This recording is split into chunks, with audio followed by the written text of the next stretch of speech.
Il y a énormément de gens sur les réseaux sociaux aujourd'hui, des jeunes comme nous, qui pensent qu'ils vont devenir riches, et qui pensent qu'ils sont différents. Il y a tout le monde à Dubaï, enfin, tu peux vraiment faire des connaissances facilement, t'entourer de personnes facilement, tu vas rencontrer quelqu'un, enfin, c'est rapide, c'est facile. Les gens savent pas ce qu'ils veulent. Je me rappelle avoir dit genre, je vais être astronaute ou millionnaire, et en fait, c'est pas possible d'être matrixé par les réseaux quand t'as 4 ans. Je te jure, quand j'ai pas de sport, je pars en couille, mec. J'étais genre en 6ème, 5ème, je me faisais genre à moitié bully. Aujourd'hui, tu peux créer un Subway Surfer en 15 minutes.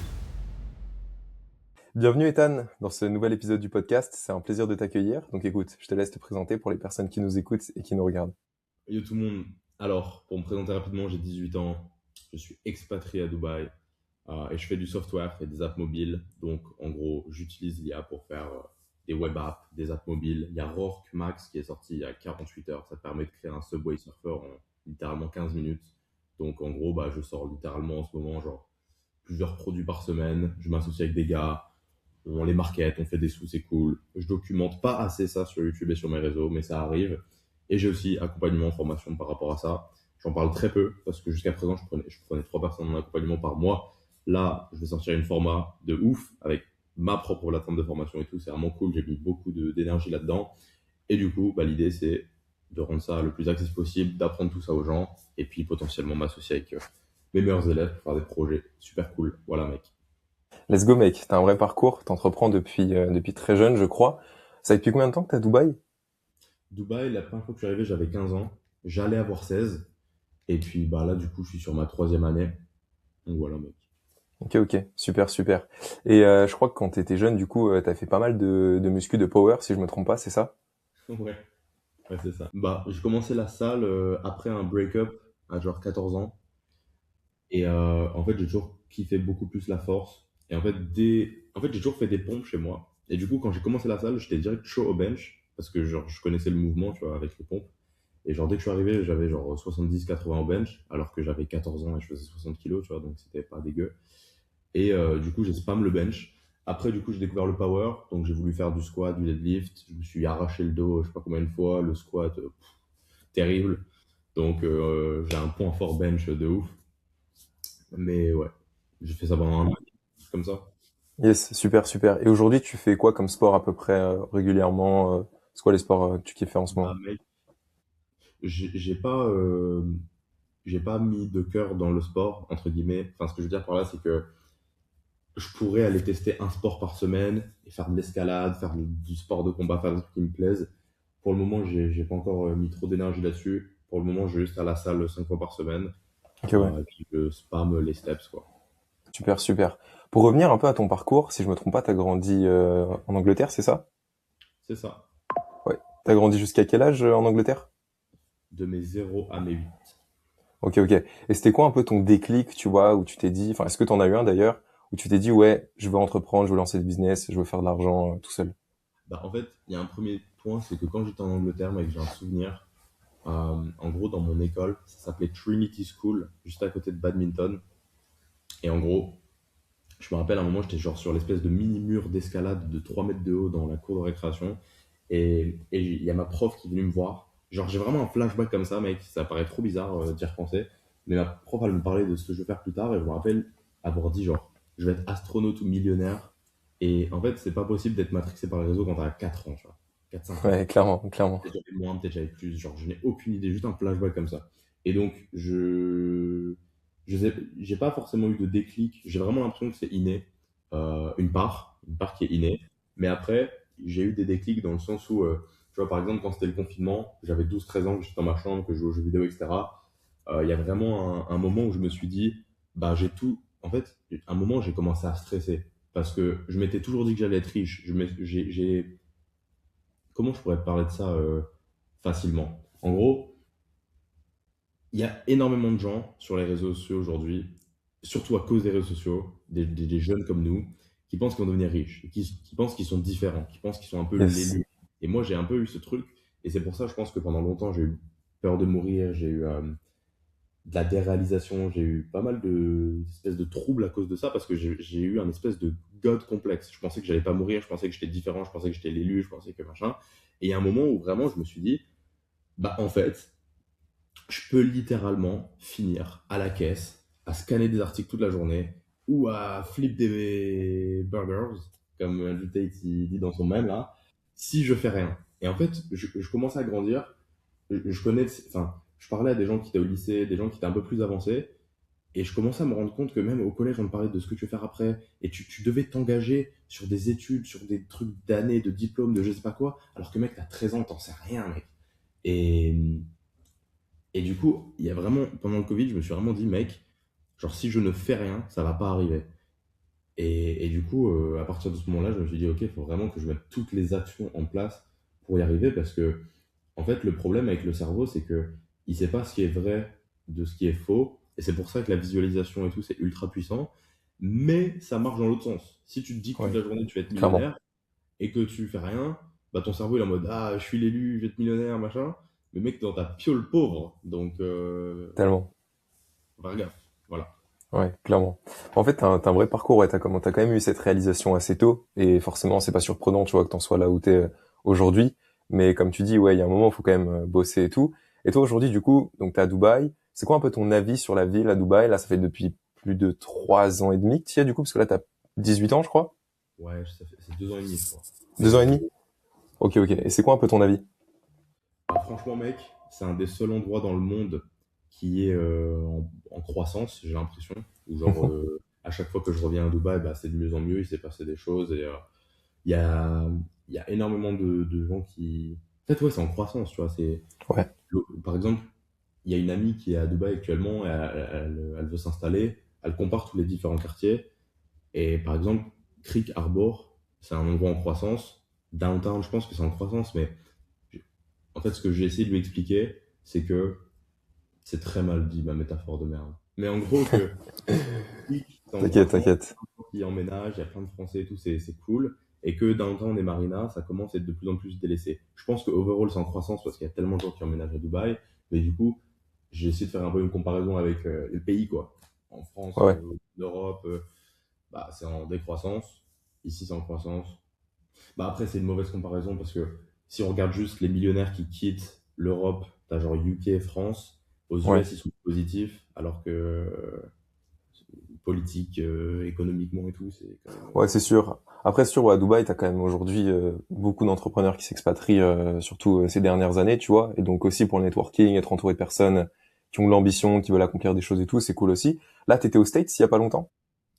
Ouais, je suis parti un petit mois. C'était quoi ton avis un peu sur les States, la comparaison que t'as pu faire un peu avec Dubaï et tout? Mais mec, les US, c'est genre pays numéro un pour faire des sous. Ouais, Et en fait, mec, j'ai tellement changé d'avis récemment parce que je suis parti à New York le 24 janvier, donc pile il y a un mois. Et je me suis dit, putain, les US, c'est vraiment génial, etc. Pays numéro un pour entreprendre. Je me casse de Dubaï et tout. C'est bon, dès que j'ai plus ma maison, je viens aux US. Et en fait, aux US, j'étais avec mes potes. C'était cool. Et après, je suis revenu à Dubaï. Et là, tu vois, je fais une soirée le 6 mars et il y a 100 personnes. Genre, il y a vraiment beaucoup de monde ici. Alors qu'aux ouais, US, genre, je me sentais un peu seul dans mon coin. Et même sur Insta et tout, je sais pas, les gens, ils me parlaient pas. J'en dirais que j'étais exclu de la communauté, tu vois. Et donc, quand je suis revenu à Dubaï, je me suis dit, ah, ça fait du bien de se sentir chez soi, d'avoir son entourage, d'avoir ses habitudes. C'est quand même cool pour lock-in, etc. Et je connais pas mal de monde et du coup, c'est cool. Il y a constamment des gens à la maison, je suis en coloc, etc. Et je suis très sociable, donc ça me fait plaisir. Mais en fait, mec, je... purement pour le business, les US, c'est dingue. Mais en fait, je suis clairement. trop attaché à l'écosystème français. Parce que Ouais, tous mes clients, ils sont francophones. Ils sont soit à Dubaï, soit en France. Et ça fait que, enfin, quand je dis mes clients, c'est les gens avec qui j'interagis. Parce que la ouais, bien plupart du sûr, temps, ils sont autour du monde. Parce que les bien sûr, SaaS, bien c'est sûr. white. Mais tous les gens à qui je parle, c'est France et Dubaï. Et du coup, quand tu es à Los Angeles, tu as 12 heures de décalage avec Dubaï, ce qui est terrible. Donc la time zone, elle est pas ouf. Et c'est vraiment un autre monde, mec. Et c'est pour ça que Ouais, tu j'aime te bien. sens un peu à part. C'est pour ça que j'aime bien, mec. J'étais genre Ouais, dans l'UPA, frérot, habillé en cow-boy. ouais, Je me j'ai vu. disais, tout est possible. Mais t'es vraiment dans un autre monde parallèle. Mais Ouais, je sinon, pense qu'il y a un truc, il y a un truc différent avec les US, c'est vraiment la culture, genre qui te pousse vraiment à faire de l'argent. Dubaï, je pense que t'es quand même surtout entouré, tu vois. Il y a tout le monde à Dubaï. Enfin, tu peux vraiment faire des connaissances facilement, t'entourer de personnes facilement. Tu vas rencontrer quelqu'un. Enfin, c'est rapide, c'est facile. Mais ouais, la culture aux US, je pense qu'elle est quand même puissante. Du coup, là, ça fait ouais plus de 2 ans que t'es à Dubaï, donc t'es en coloc avec ton associé, c'est ça? Enfin, il y a eu Sam, on a fait des sas ensemble pendant un moment. Ouais, Il est parti au mois de décembre et on fait plus de sas ensemble. Et puis, bah, à la maison, il y a plein de gens qui passent. En fait, de base, je m'étais dit, personne n'est capable de s'engager sur un truc. Je porte mes couilles, je le fais à la place des gens. Et j'ai des potes qui vont me rejoindre et qui vont sûrement payer à l'année avec moi. En fait, mec, waouh, je m'attendais pas à ça, mais les gens savent beaucoup. Les gens savent pas ce qu'ils veulent. Et du coup, c'est pas une critique bien auprès de sûr. mes colocs. Mais ce que je veux dire, c'est que il y en a qui disent, je vais venir à Dubaï, je vais lock-in, je prends un an avec toi à l'année. Et en fait, résultat, c'est pas du tout ce qu'ils veulent. Et peut-être qu'ils ont pas assez d'expérience, pas assez vécu, pas assez. Tout comme moi, hein. Moi aussi, j'ai fait énormément d'erreurs. Et je pense que la maison, même si ça m'a apporté beaucoup de positifs et que ça va être une étape clé de mon parcours, bah, je pense que j'aurais pu faire mieux. Mais tout ça pour dire que il y a beaucoup de churn et que les gens ils Ouais. partent et tous les semaines il y a des nouveaux. Et par exemple décembre, janvier, euh, je sais plus quel mois exactement, mec. Mais genre il y a des mois où il y avait plus personne chez moi et c'était tellement chiant de trouver quelqu'un. Juste j'ai payé solo tout. Et il y a de tout. Là en ce moment il y a un gars qui s'appelle Metral Lucas, il y a un gars qui s'appelle Raphaël. Tout à l'heure dans 3 heures il y a un pote qui arrive et, euh, et puis Lucas il est censé partir demain. Enfin Ah, c'est ok, je trop. vois, ouais. Il y a des potes à toi, des gens qui viennent comme ça, qui repartent et ça tourne un peu et c'est cool. Ça te permet aussi d'être avec des gens que tu connais et tout. Pourquoi pas te faire des connaissances. Et du coup, un peu, c'est quoi tes méthodes, tu vois, les choses que tu mets en place. Ça peut forcément pas être compliqué, mais qu'est-ce que tu mets en place, tu vois, toi, pour rester focus, pour vraiment rester aligné avec tes objectifs, tes ambitions et travailler. Mec, Mec, c'est pas possible que tu aies choisi de poser la question à moi, mec. Genre, je suis pas focus. Pas assez. Justement, j'ai fait tellement de trucs en même temps, mec. Genre, dis-toi, là, il y a encore une semaine, 10 jours, j'étais associé sur une conciergerie. J'avais mes sas, les sas solo, les sas avec les associés, la maison qui est limite un business tellement c'est un enfer à gérer, euh, de l'affiliation dont je peux pas trop parler, le création de contenu. Genre, mec, il y avait tellement de trucs en même temps et ça m'a tellement cassé les couilles. Et en fait, mec, j'ai genre le syndrome de l'objet brillant de ouf. Genre, j'ai eu ça toute ma vie et j'essaie Ouais, de ouais. le faire de moins en moins. Mais du coup, là, je suis en train de cut tout pour justement me focus uniquement création de contenu et messages. Parce que, mec, c'est pas possible. Genre, je peux pas trop parler de ce que je faisais à droite à gauche. Je préfère pas. Mais genre, mec, c'est des trucs, c'est un travail full-time, quoi. Du Ouais. coup, Hmm. quand t'as 5 travails full-time, ça a aucun sens. Mais ça faisait des trucs, quoi. Et le problème, c'est que j'avais trop de. Genre, en fait, mec, mes sources de revenus, elles ont tellement aucun sens et sont tellement volatiles Tu veux que dire des que tu fois, t'éparpilles un peu? ouais, je m'éparpille trop vite, mec. Et même, en fait, c'est un trait de caractéristique. Enfin, c'est un trait de personnalité. Genre, même comment je parle, je suis comme ça, mec. Genre, je parle dans tous les sens. Et c'est pas bien. Et du Ouais. coup, je travaille là-dessus. Et je peux pas dire que je me fais accompagner parce que c'est faux. Mais j'aime, je vais peut-être prendre cette décision-là. J'ai rencontré une meuf qui est vraiment, vraiment cool, qui s'appelle Anaïs. Elle fait genre la somatique, inconscient, Ouais. psychologie, des trucs comme ça. Sur Dubaï? Elle est à Dubaï en ce moment. Et la première chose qu'elle m'a dit quand elle m'a vu, c'est genre, ça se voit que tu médites pas, t'es insupportable. Genre, tais-toi, tais-toi, réfléchis un coup, respire 2 minutes, fais-moi une phrase claire, quoi. Ok, ok, ouais, je vois. Parce que durant tout ton parcours, toutes les choses que tu as fait en business et tout, tu as toujours été un peu comme ça, à t'éparpiller, à essayer plein de choses, essayer tout ce que tu pouvais pour voilà, pour tester et puis essayer de faire des choses. Ouais, ouais, après, je pense que c'est bien d'avoir ce côté-là. Genre, par exemple, du coup, je suis ultra, ultra capable de changer mes habitudes vite. Par exemple, Ouais, il y a beaucoup de. Comment je pourrais faire une métaphore avec ça? Bah, par exemple, quand tu dev. En fait, je passe genre 4 heures par jour sur Twitter, mec, et toutes les secondes sur Twitter, il y a un nouvel outil mieux que ce que j'utilise de base.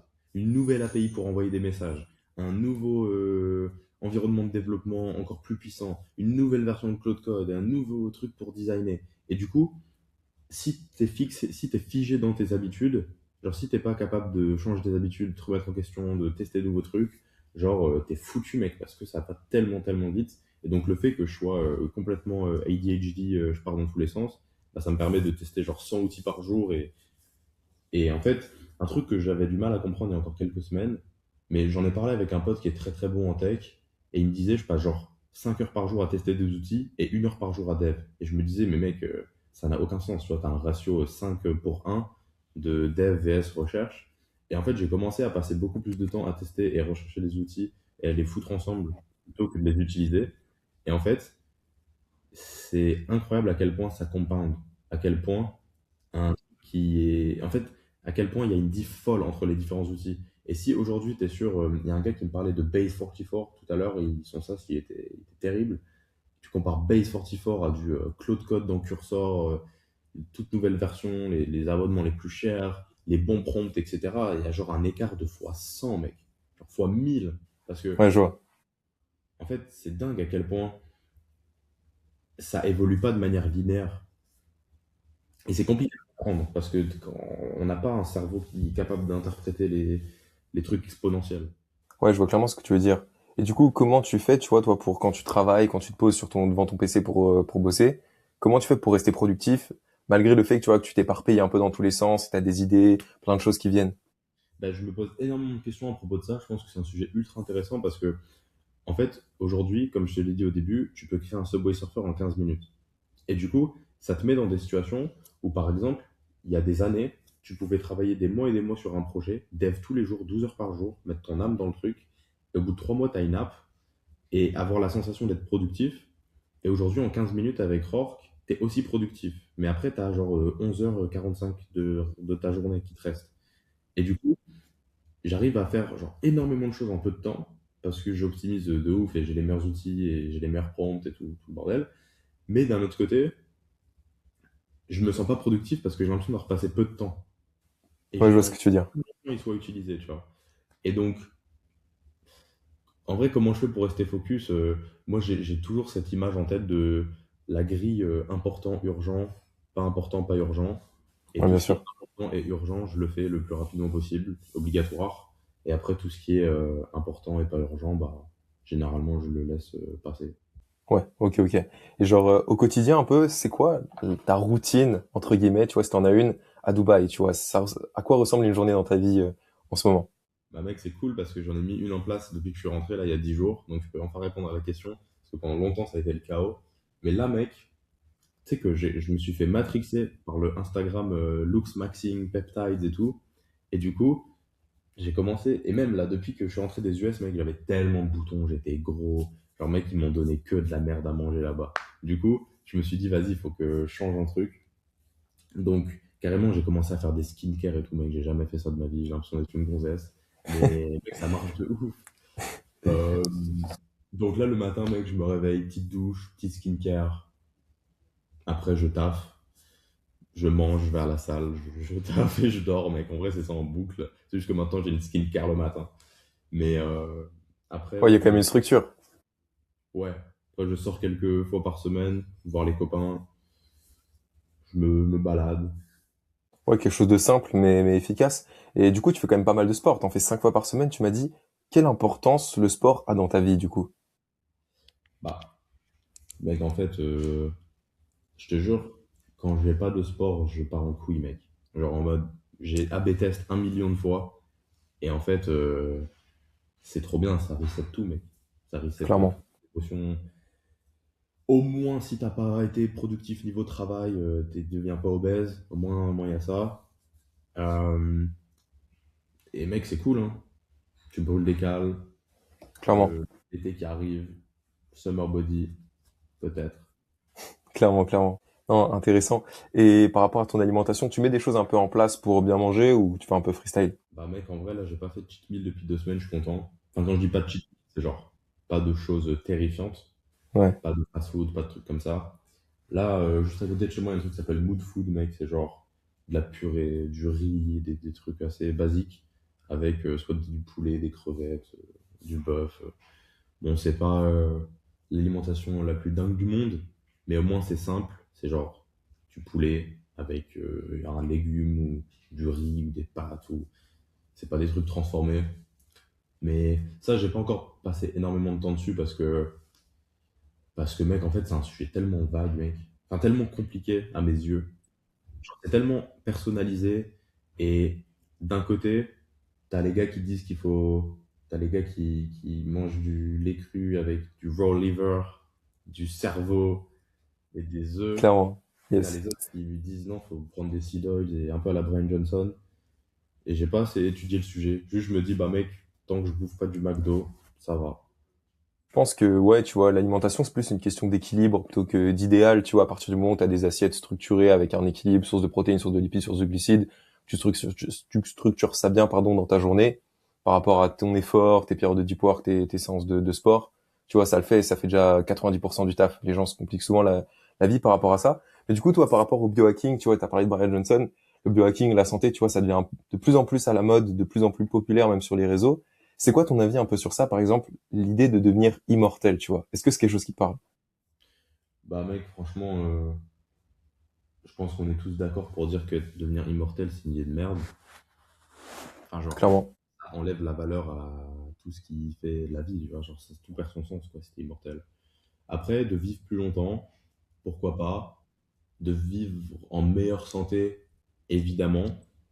Mais après, genre, ça, pareil, je me suis posé énormément la question parce que pendant longtemps, je voulais prendre des stéroïdes.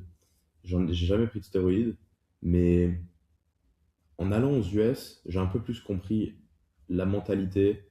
Genre, vaut mieux vivre 50 ans à faire les choses à fond que en étant ennuyé, tu vois. Genre, il y a vraiment des gens qui sont ennuyants, mec.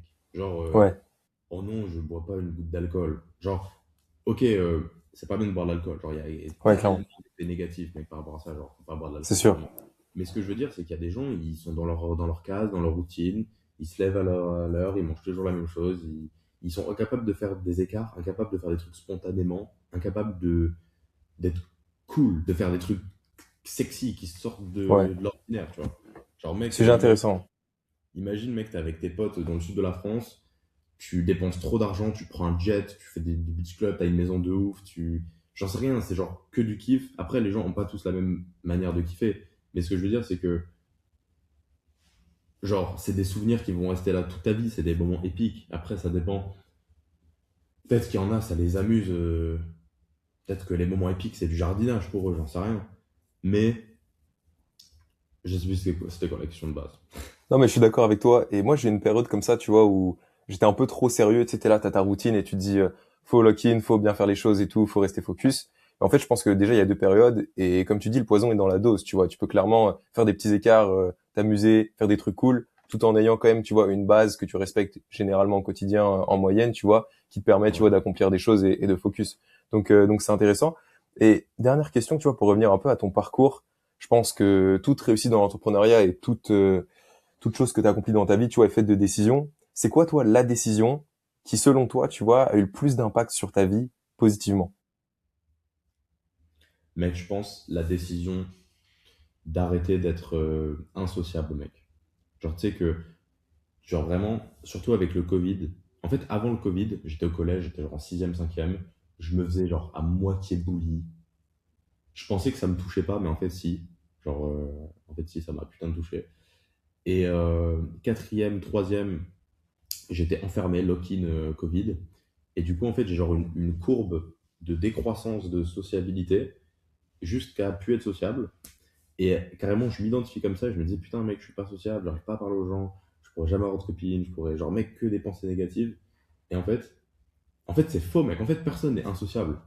C'est un truc très Clairement. vague. Genre, il y a le fait de être avec les mauvaises personnes, il y a le fait de pas avoir confiance en soi, il y a un million de raisons, le pourquoi du comment. Mais je te jure, le jour où je me suis dit, en fait, c'est du bullshit, je suis grave sociable, en fait. Et genre, mec, résultat, les gens ils pensent que je suis genre le mec super sociable parce que je fais des soirées avec 100 personnes, je vais faire l'événement à Saint-Trope, il y aura je sais pas combien de personnes, il y a tout le temps des gens chez moi. Limite, maintenant, je rêve plus à être solo. Euh, donc, en fait, ça, franchement, c'est le truc qui a impacté le plus ma vie. Et genre là, je fais une soirée le 6 mars. Pour le moment, on est genre 70 dans le groupe WhatsApp, 70-80. Il y a tellement de gens, mec, qui m'ont contacté sur Insta pour ça. Je vais voir leur profil et on a personne en commun. Mec, je follow 2500 personnes sur Insta. Genre, si on Ouais. prend tous les abonnements cumulés des gens que je follow, c'est peut-être genre 50, 100 000. Donc, t'es en train de me dire qu'on a sur 100 000 personnes, il n'y en a pas un qui te connaît. C'est dingue. Attends, non. Ouais, bah si, c'est ça, sur 100 000 Si, c'est ça, personnes, t'as raison, mec. commun.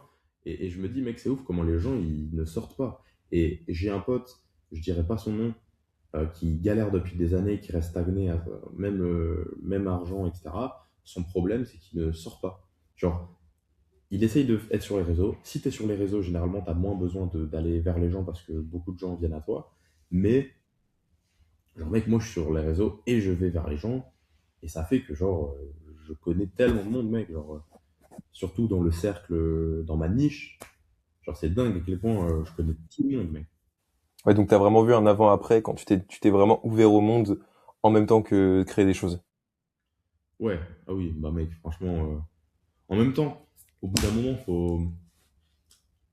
faut réfléchir, comment je pourrais dire ça? Bah, mec, qu'est-ce qu'il y a à faire dans la vie, mec?